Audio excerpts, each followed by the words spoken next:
T-minus 60 seconds and counting. We passed T-minus 60. 55 seconds and counting. Neil Armstrong just reported back. It's been a real smooth countdown. We passed the 50-second mark. Power transfer is complete. We're on internal power with the launch vehicle at this time. 40 seconds away from the Apollo 11 liftoff. All the second stage tanks now pressurized. 35 seconds and counting. We are still go with Apollo 11. 30 seconds and counting.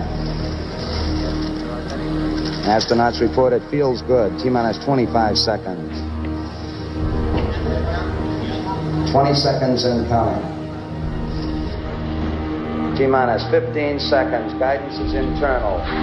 12, 11, 10, 9. Ignition sequence starts. 6, 5, 4, 3, 2, 1, 0. All engine running.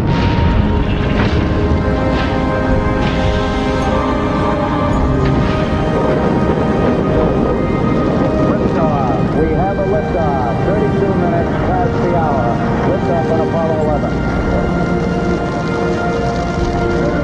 Power clear.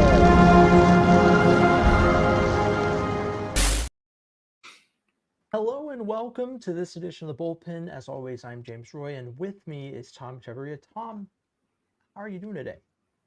Rockets just got a dub. Reed Shepard is living up to expectations. It's a good time to be a Houston sports fan. For sure. Massive comeback win on Sunday. The Rockets are still doing good. It's a good time to be alive.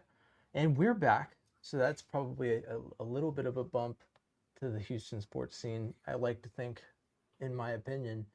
But yeah, you're here, back live, finally figured it out, ready to talk some Texans. Let's talk about it. Let's talk about this 19-point comeback the Texans had this past weekend. How do you feel about the Texans with that in mind, just coming off of that game? I mean, it definitely fills the glass half full instead of half empty. I think you lose that game. The mock drafts are out. Season's over. You know, there's no way they're coming back and fighting for a wild card or fighting for, the division or anything. And now, there are people out there that are hypothetical this, hypothetical that, like, hey, wild card's back in play. Things go one way or the other. Maybe the division's back in play. Everything's back on the table because the Texans were able to pull off the improbable and come back from 19 points down in the fourth quarter to get a dub. Yeah, I mean, it's all there's a lot to take from it. I think in general, some people will try and be like, well, the Jaguars are trash anyways, and that was always how it was going to be, or I don't know who's saying that, but I mean, to me, this is one of the first wins the Texans have had this season where I feel good about how they progressed during it, and I feel like we can take away a lot of positives moving forward, namely the Texans' ability to adjust. We've seen this offensive scheme take baby steps throughout the season, and to see them play, because it doesn't matter who your opponent is, like playing from that far down and playing yourself back into a win is huge. I think that the number one positive that comes from the game for me is the way Nick Caley called the game and the way that he adjusted personnel-wise and play call-wise throughout to give Davis Mills and that offense what they needed to move the Texans down the field. So I feel really good about it. And I think looking ahead, I mean, a win in Tennessee would be really good mentally for the team. Matt Burke said it today in an interview. Being 5-5, breaking into that 500 field, it's good, for the brain to feel like, okay, we're not a lost cause. We're not going to be a losing record this whole season. Like we can take the step from here to the next level and start to look like a playoff team and such. So I feel really good about it. I think that there's a lot of good that came from this game. Now, some people, and when I say some people, I mean very few, looked at the fourth quarter that Davis Mills had, and it made them think, wow, that's something we haven't seen in Houston this season. I know it's a dumb question, but we'll talk about it anyway, get it out of the way. What are your thoughts on some people that are saying that maybe Davis Mills should get a little more run as the Texans starting quarterback, not just this week against the Titans, obviously because CJ Stroud, per reports, is not likely to play this week, so we'll likely see Davis Mills. But what are your thoughts on past that point, CJ being healthy, Davis Mills maintaining the reins? I think it's foolish. I think, did Davis have a great game? Yes. Did he also throw an interception that helped dig the hole? Yes. Like, it's easy to play, hindsight is 2020. Oh, well, look. This guy is, you know, he could be the dude, that we're seeing different wrinkle to this offense that we haven't seen. And maybe it's about Davis and not about the maturation of his offensive coordinator, or maybe it's the phenomenal pockets that he got towards the end of that game where it was like he had all day to throw. I think we've seen it when the Texans played the Titans the first time around. If you give CJ Stroud the time to throw that Davis got, you're probably going to get a very good outcome. So for all the people that want to, just kind of look at this game and go, oh, well, Davis has proven that, he's probably the better quarterback out of the two. I think it's just silly. I think you're throwing out the 2 years that he had where he was very much a backup quarterback.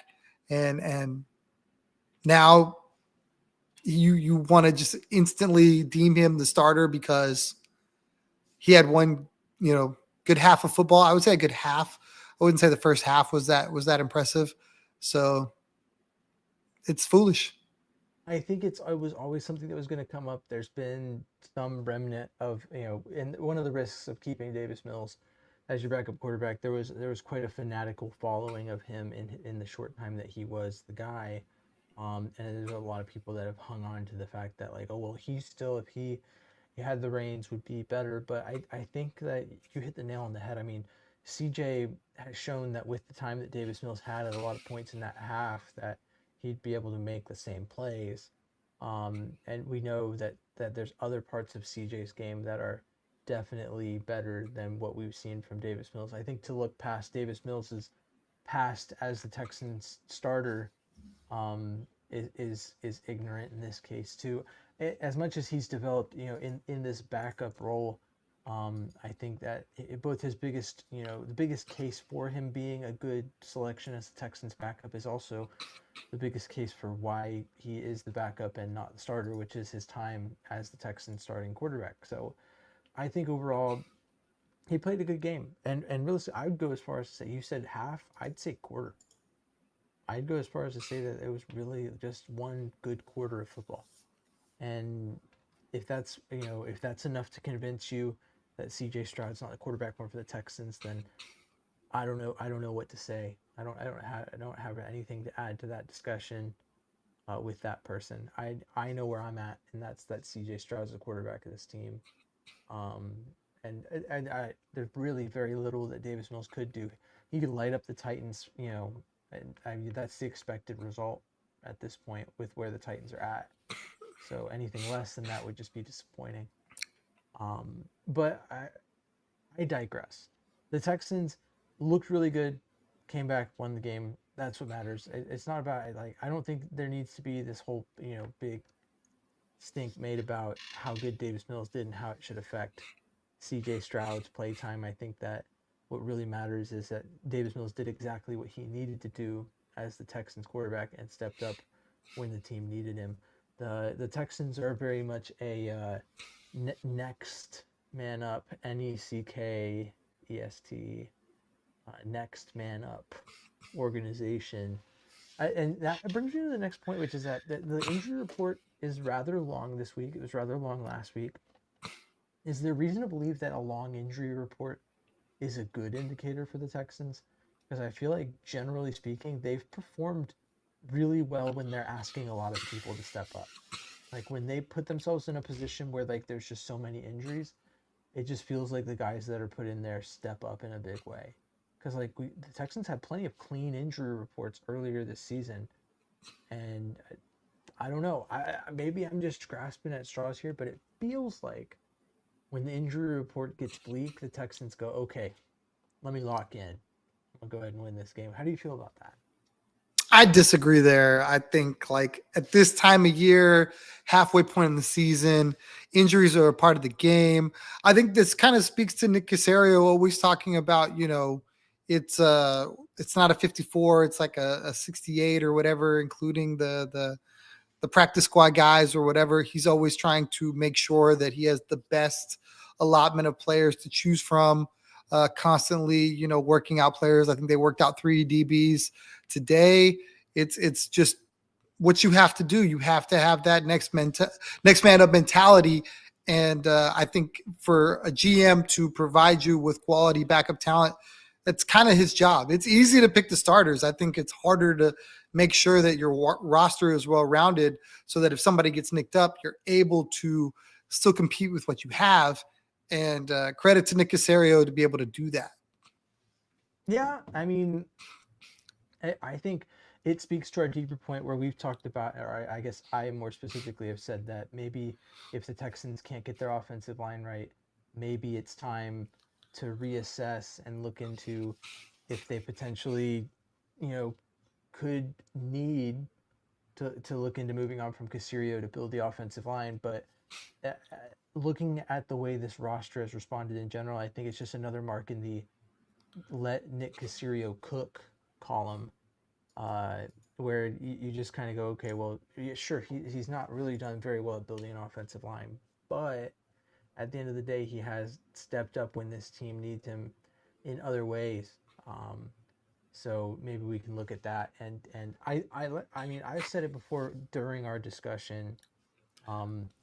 I think that the Texans will ultimately end up keeping him because it would just take a lot to get to the point where you're going to be like, okay, well, it's either we get a guy in that can build the offensive line, or we stick with Nick Caserio.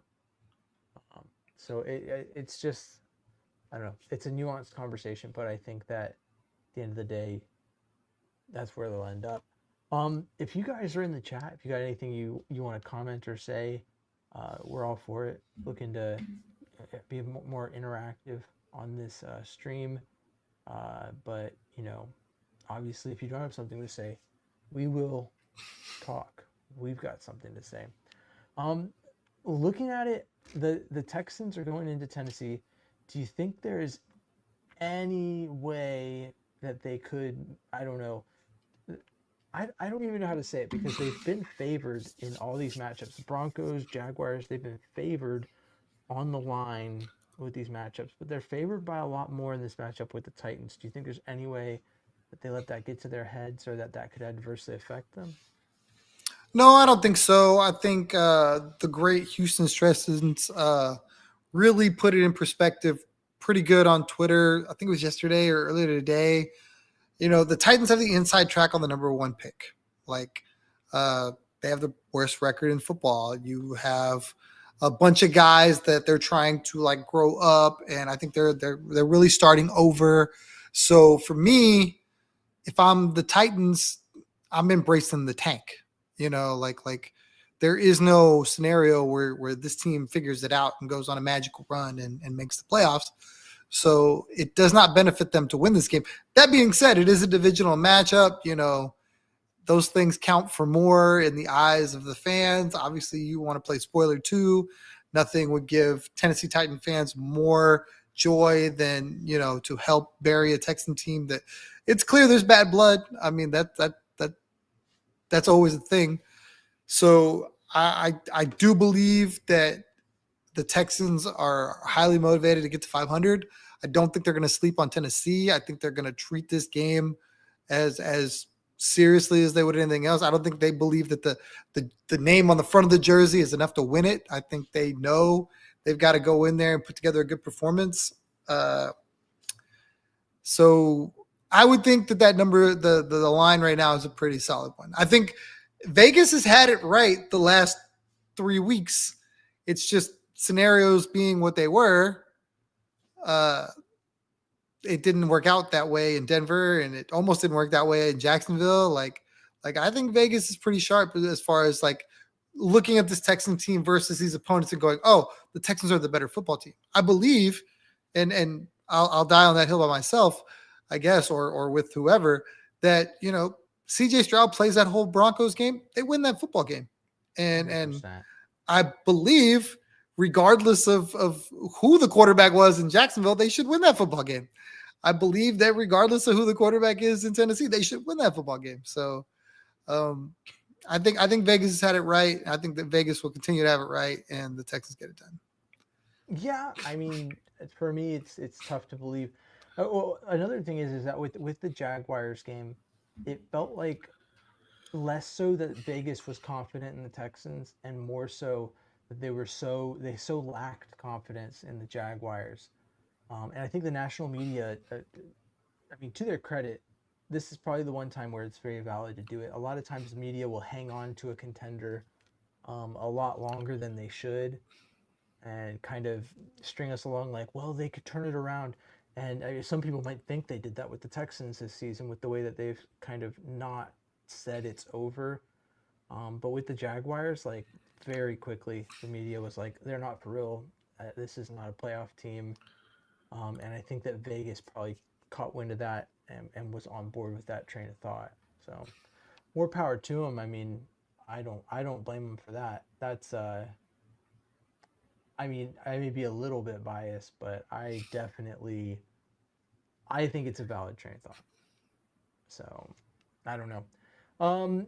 Looking at this matchup coming up, the Texans are playing the Titans, and sure, we can talk about the line, we can talk about all kinds of stuff.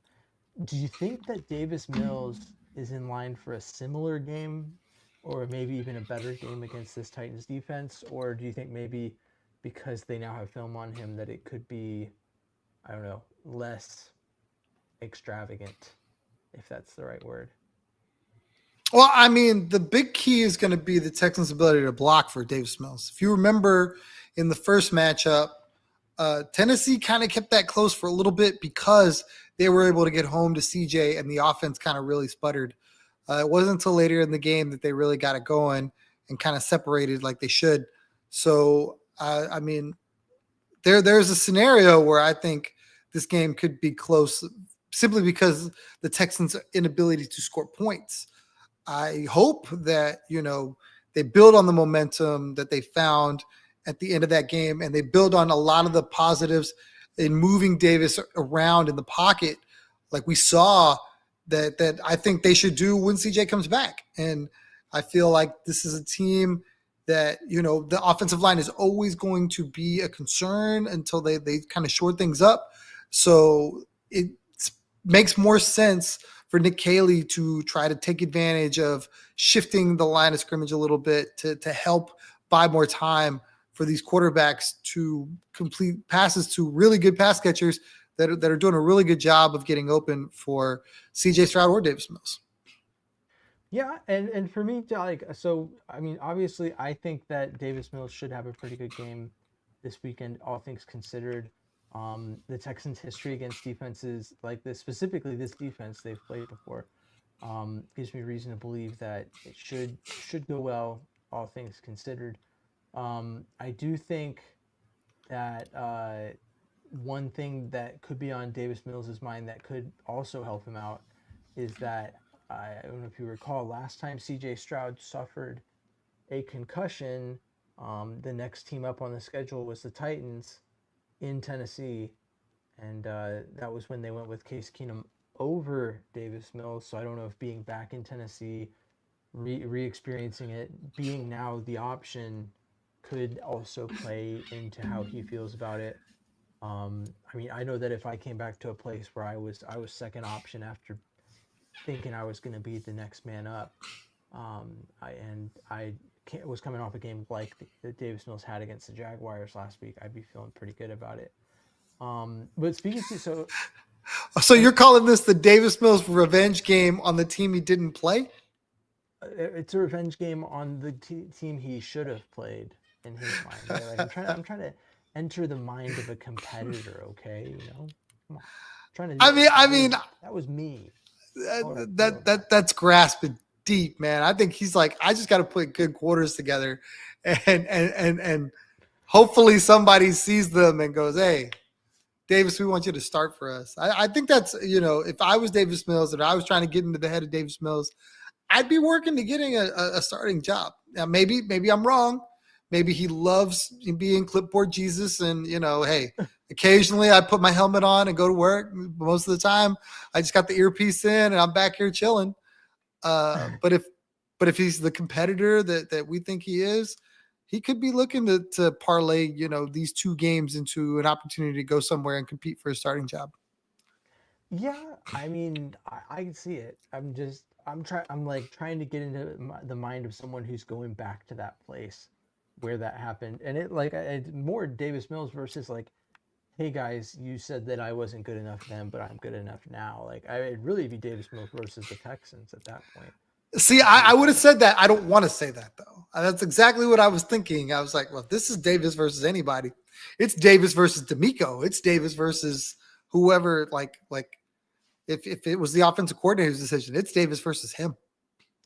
Yeah, I mean, I think that, and I don't think that's a bad thing. I think that whatever motivates you competitively, for the most part, obviously there are some exceptions, but whatever motivates you competitively, like grasp onto that. I don't know if that's the kind of person Davis Mills is. I don't know if he looks at that, but this whole stretch of games, really, Jacksonville in this one is kind of the Davis Mills revenge tour against somebody. I don't know who it is, but he's showing up and showing out for other teams to show the Texans he should have been the one, however you want to view it. But looking at this, I have to ask this question because we kind of covered this last week, but obviously the Texans won last week. We said last week that if the Texans lost, season over, it's done. Like, pack it up, start mock drafts. I feel like it's pretty obvious, but I want to bring it up here. Like, and I don't think anyone's talking about it because I don't think anyone expects it. But a loss here for the Texans, it still has the same ramifications, right? Like, at the end of the day. 100%, because you spoke to it 2 weeks ago where there's a number of games where if the Texans are going to go anywhere, those have to be W's. Like, they can't lose this game in my mind and make it up somewhere else. They're already making up for losses to Denver, losses, to I'm struggling with all the teams they've lost to at the moment, to the Rams, Denver, Seattle, yeah, Rams. they're making up for that. So it's like at this point, you lose to Tennessee, where are you making it up? You sweeping Indy, you're beating Buffalo and KC. Like these are games I feel like they have to have based on the strength of the schedule going forward. If you feel like they're going to win all the games they're supposed to, this is definitely when you have to win all that game as well.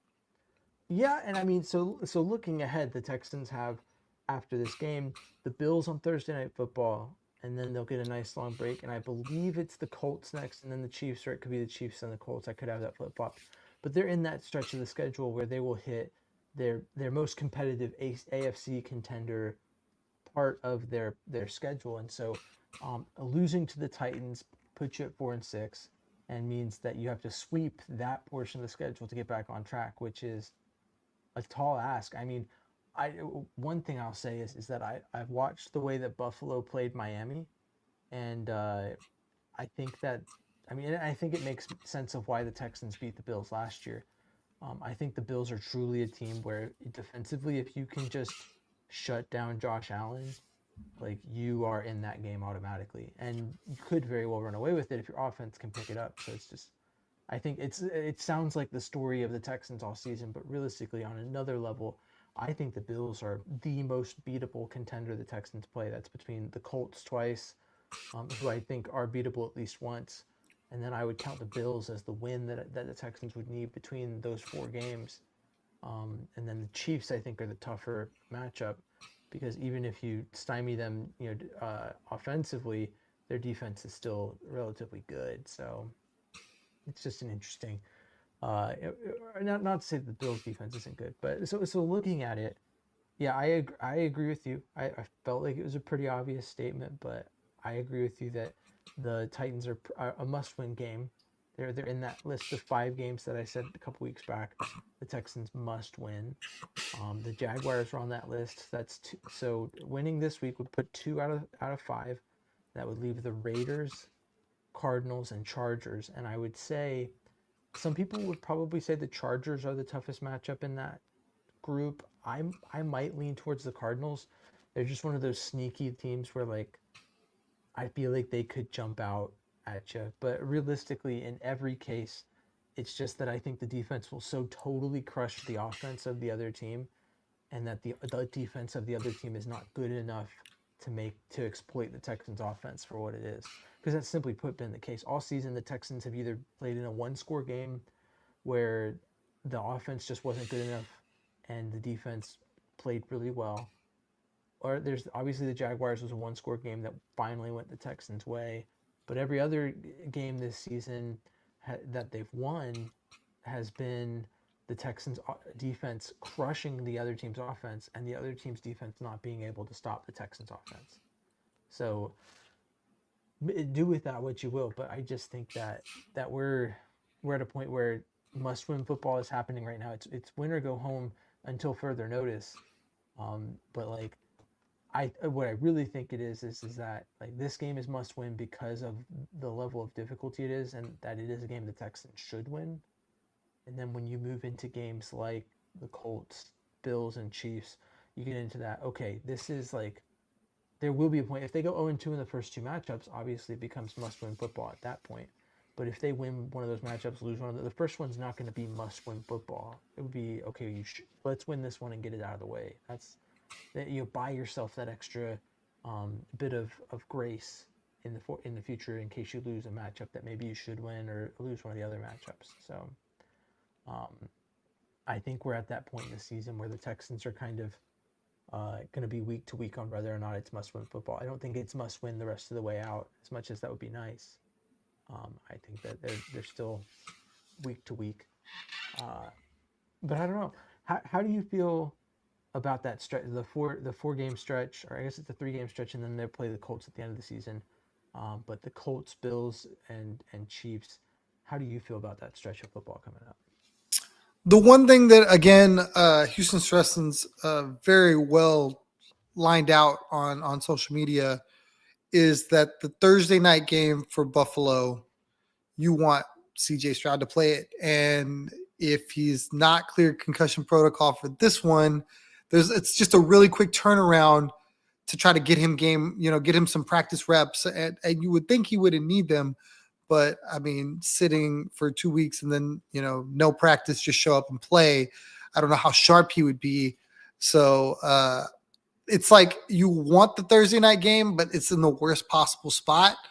The beauty of it is if they find a way to get through it, then you have this extended period, which it kind of works like a mini bye that they'll have to gear up to play Indy. I believe it's Indy after Buffalo.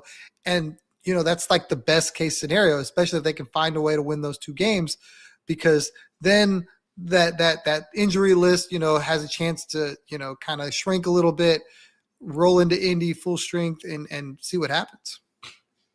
Yeah, I that's the toughest part is that you bring up a good point because I didn't even think about that. CJ Stroud on a short week, but I think where that makes the most sense is that even a rusty CJ Stroud, like I feel like the turnover worthy plays from Davis Mills were like, and that's why I was a bit confused by the reaction of Davis Mills should be QB1. There was about 3/4 of football where Davis Mills missed throws CJ Stroud would have made, and through interceptions or through pick worthy plays that just got lucky and didn't result in a pick. And then in the fourth quarter, it all erased. Like I told you on our recap episode of that game, there were Texans fans that wrote manifestos that are like letters of resignation from the Texans fan base. They're like, I'll watch, but I'm not gonna get that invested because I can't deal with this. Like it was a bad game prior to the fourth quarter. 26 straight points will do that to you. It'll make people forget just about anything. But I mean, at the end of the day, this is a team that the decision. There we go.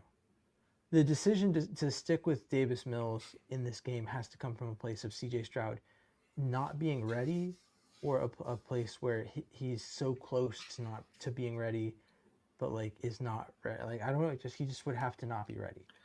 Like if they come into the week for Thursday Night Football and that first practice, CJ Stroud practices, I would anticipate he'll play. Like I think that's the right call. So I don't know. The perfect storm though, and this is gonna have all those people that you were talking about really, really trying to hammer home the Davis Mills should start. Davis Mills should start. Is Davis goes into Tennessee and balls out.